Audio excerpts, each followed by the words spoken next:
1250 साल यहाँ नागों का और बौद्धों का शासन रहा है। ये लोग छोटे लोग नहीं हैं, इनको बस याद दिलाना है कि संविधान खतरे में है। ये जाग खड़े होंगे और अपने जालिम से बदला लेने के लिए तैयार हो जाएंगे। अगर ये सामंती लोग संविधान पर खतरा करेंगे तो हम 1 करोड़ लोगों को दिल्ली बुलाएंगे और पूरी दिल्ली चारों तरफ से जाम कर देंगे।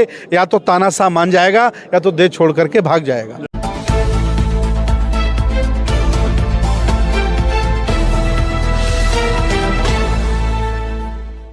नमो बुद्धाय, जय भीम साथियों। आज हम मौजूद हैं हरियाणा के पलवल में और हमारे बीच में हैं बनते सुमित रत्न जी, जिन्होंने संविधान बचाओ महाअभियान यात्रा शुरू की हुई है और आज वो पलवल में पहुंचे हैं। उनसे जानने का प्रयास करेंगे आखिरकार इस यात्रा का मकसद क्या है। बनते जी, बहुत बहुत स्वागत है हमारे। बहुत बहुत धन्यवाद। आपके सभी दर्शकों को बहुत बहुत मंगल कामनाएं। बताइए बनते जी, जैसा कि आपने ये संविधान बचाओ महायात्रा शुरू की है, ये कब से और कहां से शुरू की थी? देखिए, हमको लगभग 1 महीना हो गया है प्रारंभ किए हुए। बीच में मैं थाईलैंड चला गया। थाईलैंड के राजा ने मुझे भोजन पर बुलाया था, तो मेरे साथ 40 लोग गए थे इंडिया से। मैं कल ही लौटा हूँ। इसके बाद तुरंत हमने यात्रा शुरू कर दी है। ये यात्रा 80 दिन की है और 80 दिन में हमारे लगभग 1100 कार्यक्रम लगे हुए हैं, छोटे छोटे। आज मैं पलवल में हूँ। पलवल के सभी सामाजिक, धार्मिक, राजनीतिक लोगों ने संविधान रथ का स्वागत किया है और बहुत अच्छा कार्यक्रम रहा। सब लोगों ने संविधान लिया है और कसम खाई है कि हमारा संविधान हमारा स्वाभिमान। बनते जी, ये यात्रा कब तक चलेगी? यात्रा तब तक चलेगी जब तक 1 करोड़ संविधान हम भारत के घर घर में नहीं पहुंचा देंगे, तब तक यात्रा चलेगी। 6 महीना भी चल सकती है, 1 साल भी चल सकती है, 2 साल भी चल सकती है। बनते जी, जैसा कि आपने कहा है कि 1 करोड़ संविधान जब तक घर घर नहीं पहुंचा देते, बहुत सारे ऐसे लोग हैं जिनके घरों में संविधान रखे हुए हैं। यहाँ से भी लोग संविधान लेंगे और घर में ले जाकर रख लेंगे, तो उनके बारे में क्या कहेंगे? आखिरकार वो इन्हें पढ़ें, इसके लिए क्या प्रावधान आप करेंगे? जिन बर्तनों में हम खाना खाते हैं उन्हें बार बार धोया जाता है, उन्हें हम फेंकते नहीं हैं। उसी तरह से मैं इनको याद दिलाने आया हूँ। ये सभी पुराने राजा महाराजा हैं, कोई छोटे लोग नहीं हैं, कोई अछूत लोग नहीं हैं। ये देश को बनाने वाले हैं, देश को चलाने वाले हैं। तक्षशिला, नालंदा, उदयपुरी, विक्रमशिला इन्होंने बनाया है। 1250 साल यहाँ नागों का और बौद्धों का शासन रहा है।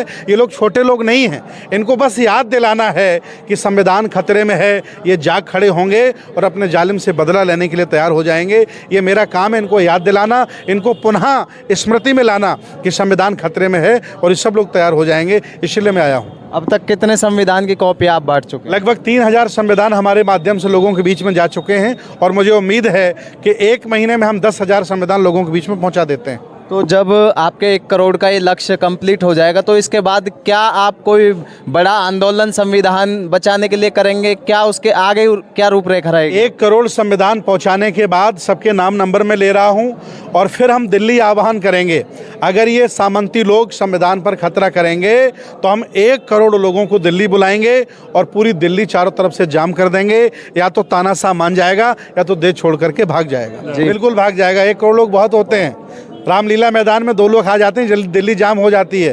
जिस दिन 1 करोड़ लोग दिल्ली पहुंच गए तो पूरी दिल्ली जाम हो जाएगी। जो लोग मुद्दा उठाते हैं संविधान का, जैसे पार्लियामेंट में जो सांसद बड़े हो जाते हैं, उनके बारे में आपको क्या राय है? देखिए, बाबा साहब के आरक्षण से जो संसद में पहुंचे हैं, MP बने हैं, वो लोग कहाँ संविधान के बारे में बोलते हैं? आप बताइए। वो लोग पार्टी के गुलाम हैं, नेताओं के गुलाम हैं। कोई एक आध जिंदा हो सकता है सांसद ऐसा।